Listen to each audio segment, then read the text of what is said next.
ಆಚಿ ಮಸಾಲ. ಎಂತ ಅಡಿಗೆಯ ರುಚಿಯಾಗೋ ರಹಸ್ಯವು 20 ರೂಪಾಯಿ. ತಬ್ಬಲಿಯೇ ನೀನಾದೆ ಮಗನೇ 1977. ಎಂಟ ಅದು ಎಂಟ ಅಲ್ಲ. ಓಕೆ, ಹೇಗಿತ್ತು ಸರ್? ಅದು ಒಂದು ಮಜಲು ಮೇಲೆ ಹೋಯ್ತದು. ಅಂದರೆ ಇವೆರಡು ಬ್ಲ್ಯಾಕ್ ಆ್ಯಂಡ್ ವೈಟ್. ಯಾವುದು? ಕಾಡು ಚೊಮ್ಮನದುಡಿ ಬ್ಲ್ಯಾಕ್ ಆ್ಯಂಡ್ ವೈಟ್. ಇದು colour first time colour picture. Super. ಮೂರನೇ ಸಿನಿಮಾ ಕಲರ್. ಮೂರನೇ ಸಿನಿಮಾನೇ ಕಲರ್. ಆಮೇಲೆ ಬೈಲಿಂಗ್ ವೇಲ್ ಅಂದರೆ ಹಿಂದಿ ಮತ್ತು ಕನ್ನಡ. ಅವತ್ತಿನ ಕಾಲಕ್ಕೆ ಈ ಪ್ಯಾನ್ ಇಂಡಿಯಾ ಅಂತ ಇವತ್ತು ಮಾತಾಡ್ತಾರೆ, ಏನಿಲ್ಲ. ಪ್ಯಾನ್ ಇಂಡಿಯಾ ನಾವೇ ಶುರು ಮಾಡಿದ್ವಿ. ಎಷ್ಟೋ ಸಿನಿಮಾಗಳಾಗೋಗಿದೆ. ಅದು ಒಪ್ತೀರಾ? ಈ ಪ್ಯಾನ್ ಇಂಡಿಯಾ ಸಿನಿಮಾ ನಾವು ಮಾಡ್ಬೇಕಾ? ಅದೇ ಆಗುತ್ತೆ.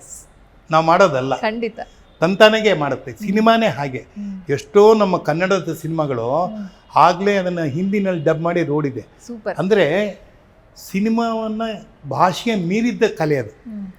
ಭಾಷೆಯನ್ನ ಮೀರಿದ ಕಲೆ ಯಾವಾಗ ಅದರಲ್ಲೊಂದು ಸ್ವಂತಿಕೆ ಬರುತ್ತೆ ಅಂದರೆ ನಮ್ಮ ನಾಡು, ನಮ್ಮ ಕಲಾವಿದ, ನಮಗೆ ಅಂತ ಒಂದು ಐಕಾನ್ ಅಂತ ಆಗ್ತಾರಲ್ಲ ಅದು.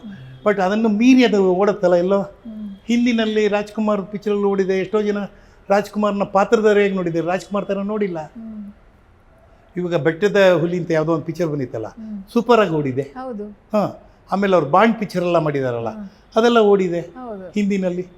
ಸೊ ಇದು ಕಲರ್ ಪಿಕ್ಚರು. ಇದರಲ್ಲಿ ನನಗೆ ಭಾಳ ಖುಷಿ ಕೊಡೋ ಸಂಗತಿ ಏನಪ್ಪ ಅಂದರೆ, ಮಹಿಮಾಪುರ ಅಂತಿದೆ.